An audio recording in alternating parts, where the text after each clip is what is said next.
Well, here we are. All three parts of Dark Beginnings has been released, and yeah, this is an animation that a lot of people really liked. I'm just gonna go ahead and say it. I do appreciate how much they're weighing in for the marketing of Shadow Generations. It's very clear this is not just some typical remaster like Colors Ultimate was. This is going to be an entirely different experience than when it was originally. I'm not really going to talk much about the actual game in this video, but we've all seen it. The game is looking amazing, and they're clearly doing a lot of marketing to highlight that. And this was just cool. It was just cool getting a three-part animated series with this level of production quality and value that we're going to be talking about. But yeah, I honestly want to weigh into the discussion of Dark Beginnings because for the most part, reception is really high. Everyone seems to love this. Everyone seems to be giving it its dues, which there are many. But at the same time, I wasn't really as big of a fan of this three-part miniseries as everyone else was. I do think there's a lot of missed potential here, and there's discussion to be had. But before I get into that, if you guys want to see more Sonic content in general, then be sure to subscribe. Once Dark Beginnings comes out, I'm going to play the ever-living shit out of that game. I stream a lot of Sonic stuff on this channel, so don't be afraid, okay? I don't bite, I promise you, I mean you no harm.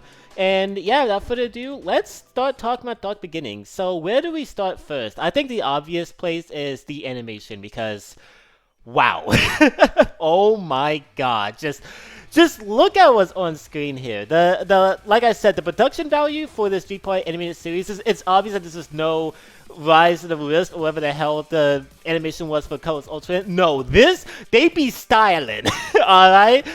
I'm in love with everything here, okay? The art style, the character designs, just how amazing and fluid the action is. The animation here is without a doubt the highlight of the show. I don't think I have to convince anyone of that. I think even people who absolutely love the writing here will agree to that. The animation outshines everything. Like, the production value is crazy. It doesn't even just end on visuals alone, the sound design as well. A lot of the sound design when Chaos powers were activated or whenever Shadow's moveset was exemplified was just mwah, mwah, mwah. It was perfect. It was absolutely delicious. So, yeah. The presentation completely blew me away here. This is honestly insane, and yeah, I love it. I love it. But now we can actually start talking about the writing here because that's pretty important part. And look, I'm gonna have a lot of issues here, but there are two big highlights, and with the first being just the tone of this series. Guys, they're not holding back any punches. Sonic is back to dark storytelling, okay? Us Dark Age fans are rising up. We're noticing something really interesting here because, a lot of the 90s fans felt alienated, and then once they became adults, the 90s basically came back again with stuff like Mania, Generations, etc., Superstars. And now a lot of the kids who grew up in the Dark Age are now adults and have a huge input on the series. So now we're kind of seeing glimmers of the Dark Age coming back, and I'm in love with that. I think that is awesome. Okay, I'm here for that shit. And yeah, no, this was just a love letter to people who grew up with the adventure and dark era of Sonic storytelling. It's back. It's here. Tone-wise, it is 100% here. Sonic is no longer making fun of itself again, okay? Obviously, we've been here since Frontiers. Frontiers had serious storytelling. But just seeing that keep up, and especially with something that, deals with themes like child murder and abandonment and isolation. Yeah, no, this series did not try to hold back any punches, and I do applaud everyone on board for that. I applaud Sonic Team or just Sega Japan for even allowing that to happen. I applaud Ian Flynn for taking part in that. Overall, everything here was just mwah. And the next big thing, I'm kind of in shock about this because you guys are about to hear this and you're about to go, huh? Because if you guys know me personally, you know how passionate I am as Shadow as a character. And Shadow, I feel, has not been characterized well once since 2006, okay? We saw him come back in Murder of Sonic the Hedgehog, but there it was mostly for comic relief, alright? But here, guys, oh my god, Shadow, he's back. He's back. Guys, I'm being dead serious. Shadow in this animated miniseries is characterized perfectly. His character is reaffirmed, okay? The serious but arrogant hedgehog who's not a complete edgelord, who actually values his friends and, actually values the safety of people around him, who doesn't just, like pick fights and isn't murderous or villainous at all. He's back! He's here! Like, there was nothing wrong with Shadow in this miniseries. I love the way they characterized him. he was vulnerable, but at the same time, like, had that cold shell that, didn't allow that vulnerability to seep through. But you saw that trust and value that he has in his allies in part 2 of the miniseries. It's just overall, Shadow here was just characterized perfectly. I genuinely have no issues. I'm still in shock. I kind of don't believe how well they did him here. But yeah, no, he's not. They didn't go far in the Archie direction where he is just this like goody tissues, like generic Knuckles-esque character. They didn't go far in, let's say, the IDW direction that has him as this annoying, cold, just emotionless edgelord that doesn't like everyone around him. No, he's the perfect mix of both. He's a dark character who's a good person. That's all Shadow is. He's a dark character of a horrible past who is genuinely a decent person, and that's the Shadow that we saw today, and it was great. The last bit of positivity that I want to highlight is the GUN commander making his debut. Wow, wow. I wasn't expecting this. I genuinely wasn't expecting this. I wasn't expecting the GUN commander to be relevant in a Sonic thing. And the most I was ever expecting them to have again was maybe like slight Easter eggs or like small nods. But no, he's back.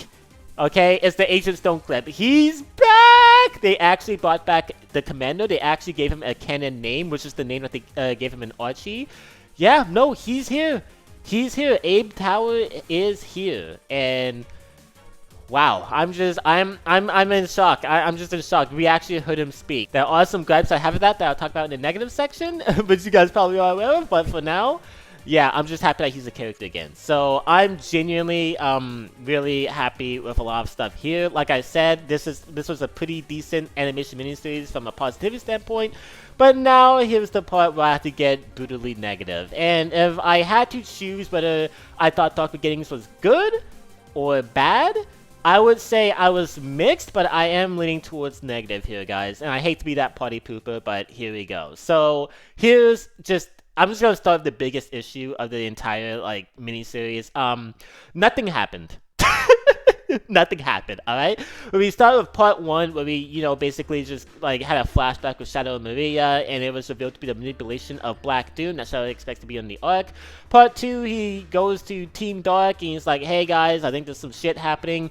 And part 3, he gets on a rocket and he goes to the arc, and that's it. It's a very Biden numbers, very basic miniseries. I think this would have been a lot better had it been combined and we didn't have to wait like actual weeks between parts, but as it stands, yeah, I mean, I was kind of really disappointed with how little actually happened. Now, granted, this wasn't some whole ass movie. I wasn't expecting like a bunch of plot twists and revelations and climaxes and stuff, but I don't know. What we got here, I was just really underwhelmed by the actual plot. Next, we have the English performances. Yeah, guys, look. Okay, so Kirk has improved massively as Shadow. I'm starting to buy him as Shadow. He's still not my ideal voice, but he's definitely not bad. He's improved a lot. I can tolerate him as Shadow now. They need to recast Rouge. I'm sorry. Karen just still doesn't do it for Rouge for me. She sounds way too high pitched for my liking. Like, she has improved a lot as well. Like, you can tell that they were really trying the voice direction, but I'm not buying her. Roger Craig Smith was decent as Omega, but guys, I'm just gonna be real quick. I'm just gonna go ahead and say it. Why the fuck is he the commander? I don't understand. Why is he? Why did he play the commander? Guys, I'm not kidding you when I said I didn't even have to look it up when I heard the commander's voice. The instant he spoke, I was like, I'm gonna tell you guys. I'm gonna just walk you through, you guys. Okay? I saw the commander pop up. I was so excited. I was like, oh my god, oh my god, oh my god, he's here. And then he spoke, and I kid you not, all of my hype and excitement died down immediately. And I was like, wait, is that Roger? I was like, why would they get Roger to do 3 voices? Okay, we got him doing Sonic, we got him doing Omega, we got him doing the Commando. Are they really, like, that low on voice actor budget that they gotta, like, reuse these voices? Like, look, it's not even the biggest deal, because obviously Roger's a really talented voice actor. He sounds completely different as Sonic, he sounds completely different as Omega, and he sounds completely different as the Commander. But it's just like, why couldn't we get an original voice for him? Why are we just reusing voice actors? It just comes off as very lazy and cheap. But he did an okay job as the Commander. It's just, yeah, I don't know. He's sounding a little too young for the Commander. When I think of the Commander, I think of the Shadow the Hedgehog voice from 05. It's just like a perfect voice. It's very gruff, militaristic performance. But, Rogers kind of sound like his Chris Redfield voice. which isn't bad, but it just doesn't really fit with like how much of an old veteran this character is. But whatever. Yeah, the performances weren't amazing. And next we're just gonna go ahead and say it. This entire miniseries hinges on the fact that Ian Flynn forgot how Chaos Control works. Because we start the animation off of Shadow having a Chaos Emerald. And if you recall in SA2, if you have a Chaos Emerald, you can warp through time and space. There are multiple instances where the characters are able to use Chaos Control and warp. Sonic's able to warp from the tube that is being ejected out from SA2, and they warp the space colony Ark away from the collision from the Earth, and you saw the Bio Lizard use Chaos Control to warp inside the Ark. Yeah, we saw Chaos Control, be used to teleport characters multiple times, but Ian Flynn on Twitter confirmed that he basically forgot that was a thing, and so we don't have Shadow warping to the Ark because the writers just forgot, and yeah, it's just so fucking stupid. It's just like that's such a that's such a dumb. Why? It's just so. What's the word I'm even looking for? It's so elementary. Like, how are we forgetting, like, basic shit now? I just don't understand how you could forget something that simple. Like, oh, Shadow can warp through time and space. Why the fuck is he not warping to the Ark? I don't get it. I don't get it. Yeah, but yeah, I had to adjust that big plot hole because that was something that was bugging me. And, at first I assumed, like, okay, well, maybe they're going to clarify later why he, has to use the rocket to get to the Ark. No, apparently they just forgot, but whatever. And another thing, too, another big negative, Ian's writing still hasn't improved much on a dialogue front, and that's just the case in which the story is repeatedly hand-holding you and has to tell you what's going on. Now, I'm going to say something that's going to piss a lot of people off, but something that I'm noticing with this animation and with Shadow Generations in general from a narrative front is they are using key jangling as a big crutch, alright? Seeing the Commander again, seeing Gun get reintroduced, and seeing Black Doom come back, Mephiles, all that shit, it's really just, like, nostalgia pandering. They're just being like, hey guys, check out all this cool stuff, and there's not an actual story of substance to accommodate it. Can't speak for the main game. We're gonna have to wait till that game comes out, but with this, there was really nothing here, character-wise or narrative-wise, that was engaging. It was just a lot of, like, reaffirmations, like, hey guys, remember Team Dark? They're a thing again. Hey guys, remember Maria? She's important again. Hey guys, you remember the Commander? He's back again. It's just a bunch of key jangling. And another thing that I really don't like is Shadow 05's ending being retconned. This is something that I can kind of excuse because basically everyone's just ignoring that Shadow 05 even happened or what the story changes of that game were. But that game ended with Shadow basically just moving on from Maria. Maria was no longer an important part of Shadow's life. And because, this Shadow that we see in 05 never even really got to befriend Maria. That was a part of his old life that he based his entire existence on. And the whole theme of that game is Shadow finding purpose, becoming his own individual, and moving away from that.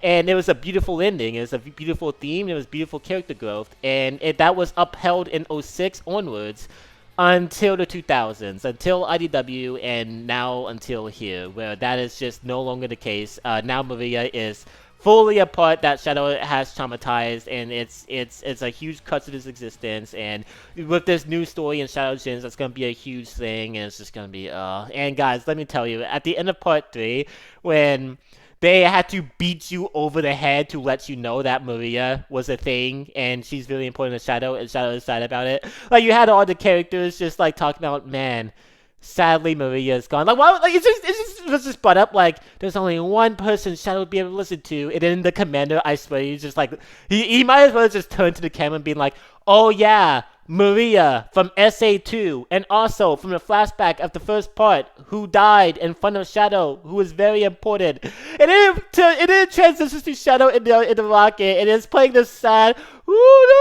and it, like anime music. It's like having the flashbacks of like him and Maria, like just like it was literally the cutscene from Frontiers with Sage and Eggman, where like the story doesn't know how to like show you and not tell you. So it was just these random flashbacks, and Shadow was like, no, I must move on. She's gone now. It was just such a random thing. It's just like, what are we doing here? It's just so stupid. Yeah, no. That part was I was supposed to be sad at that moment. I kid you not. I was bursting out laughing when that shit happened. It was so corny, and it was just like there was no. It was not earned. It was just so. It just came out of nowhere. Yeah, but that's pretty much all my thoughts on Dark Beginnings. Again, it wasn't completely bad. There was some cool stuff here. Again, production value is amazing. It reaffirmed a lot of stuff, which I do appreciate, even if it is just blatant nostalgia pandering. But at the same time, there was just really nothing of substance here. I mean, it was just nothing really happened. The entire miniseries was about nothing. It was about Shadow getting a rocket, which I feel like could have just been one like 4-minute animated short. It didn't have to be this whole miniseries. But yeah, but let me know what you guys thought of Dark Beginnings. What did you guys think? Were you happy with the reaffirmations? Were you happy with the way certain things were characterized? And do you think that my criticisms are null and void? Are you happy that Maria is a thing again, even if it does contradict O5's ending? Let me know, because I'm genuinely curious on what you guys have to say. But yeah, that's just my 2 cents. Anyways, I do hope you guys have enjoyed this video. If you haven't, please like and subscribe. I upload Sonic content and I stream Sonic content daily. With that said, peace and love, and bye.